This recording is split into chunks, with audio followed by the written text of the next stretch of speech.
국정협의회 첫 회의가 지난 20일에 있었습니다. 첫 단추가 끼어진 만큼 연금 계획에 대한 합의가 신속하게 이루어지기를 기대합니다. 지난 국정협의회에서 정부와 민주당은 전향적인 입장으로 연금 계획을 타결해 보려고 했는데 국민의힘이 또 고집을 부려서 합의가 되지 못했습니다. 국민의힘의 특기 같기도 하고 그러긴 한데 한번 얘기를 했으면 웬만하면 그 얘기를 지켜야 되지 않습니까? 분명히 작년에 44% 얘기를 했습니다. 국민의힘이. 그럼 민주당은 50% 얘기하다 제가 40%로 소득 대체율을 낮추는 것을 얘기했고 1% 차이인데 그 부분은 협의할 수 있다 이렇게 말씀을 드렸습니다. 다들 기억하실 겁니다. 그런데 권영세 비대위원장께서 갑자기 42%를 들고 나왔어요. 하지 말자는 거죠.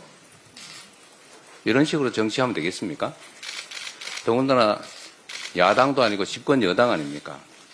이런 식으로 사실상 연금개혁 안 하려고 하면서 겉으로만 하는 척 이런 거 하면 안 됩니다. 그 야당도 그런 짓 하지 않습니다. 여당이 산당이 돼서 그런지는 모르겠는데 그러면 되겠어요. 여러 차례 말씀드렸지만 저출생 고령화 위기를 헤쳐나가기 위해서 국민연금 제도 개편은 반드시 해내야 됩니다. 최대한 빨리 처리하기를 기대합니다. 자꾸 요새는 제가 웬만하면 이런 얘기 안 하려고 하는데 자꾸 국민의힘 태도를 지적하지 않을 수가 없어요. 한 김에 한 번 더 하겠습니다. 이 상속세 개편에 대해서 또 말이 많습니다.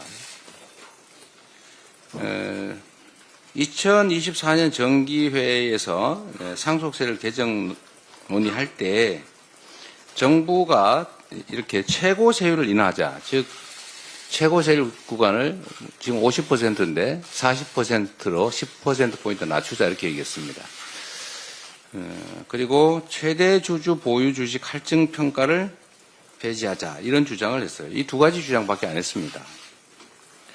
최고 세율을 내려주는 것, 또 최대 주주의 경영권 프리미엄에 대해서 할증 평가를 하는 것을 폐지하자. 그 폐지하면 득보는 사람 누굽니까? 그 서민들이 득보입니까? 우리 국민 중에 최대 주주 돼서 경영권 프리미엄 누리는 사람 몇 사람 됩니까? 그리고 최고 세율 얘기하는데 50%를 내는 최고 세율은 시가로 따지면 한 60억쯤 됩니다. 60억. 기초공제하고 뭐 이런저런 공제하고 60억 넘는 사람 얼마나 돼요? 그게 서민입니까? 지금 민주당은 기초공제 또 일괄공제를 좀 줄이자, 참 늘리자 그런 겁니다. 28년 전에 5억 해서 합산 10억 아니었습니까? 28년 전에 개발도상국 시절입니다. 근데 지금 그 사이에 집값이 몇 배 올랐어요. 근데 기초공제, 일괄공제 똑같습니다. 그래 어떤 일이 벌어지냐면 부모나 배우자가 이제 사망을 했어요. 세상을 떠났습니다. 그런데 그 부모나 배우자와 함께 살던 집을 상속세를 내기 위해서 떠나야 되는 상황이 지금 발생하고 있어요. 세금을 상속세를 내려니까 집을 팔아야 돼요. 그게 무슨 짓입니까? 비인도적이지 않나요? 이런 걸 좀 고치자고요. 28년 전 기준을 좀 조금만 올리자. 집값은 몇 배 올랐는데 기초공제를 한 2배 정도 이내로 올리자. 그런 얘기 아닙니까? 18억 정도 되는 집은 과세표준 기준으로 18억 정도 되면 세금 없이 상속해서 그 집에 계속 살게 해주자. 합리적이지 않나요? 근데 여기에 왜 딴지를 겁니까? 국민의힘이 딴지를 걸면서 그 얘기 하잖아요, 지금. 최고세율 인하 안 하면 이것도 뭐 동의 못 하겠다. 지금 그런 거 아닌가요? 어디 정책위원장이 어디 갔지? 그죠? 2022년 상속세 부과 기준을 보면 최고 상속세를 낸 사람이 499명이었습니다. 그러니까 955명이었습니다. 955명. 평균 재산 420억. 그 몇몇 사람들 때문에 10%포인트 깎아주자고. 그러면 1,000억 상속받는 사람 100억 세금 더 깎아주는데 그거 안 해주면 그 기초공제, 일괄공제 못 올려주겠다는 거예요. 이런 행패 아닙니까, 이거는? 이건 당이 아니죠. 그러면서도 이게 서민 운운합니다. 그러면서 이 주장하는 저를 보고 무슨 사기꾼, 뭐 인생을 사기로 살았네, 이런 얘기해요. 왜 욕을 합니까? 욕이잖아요.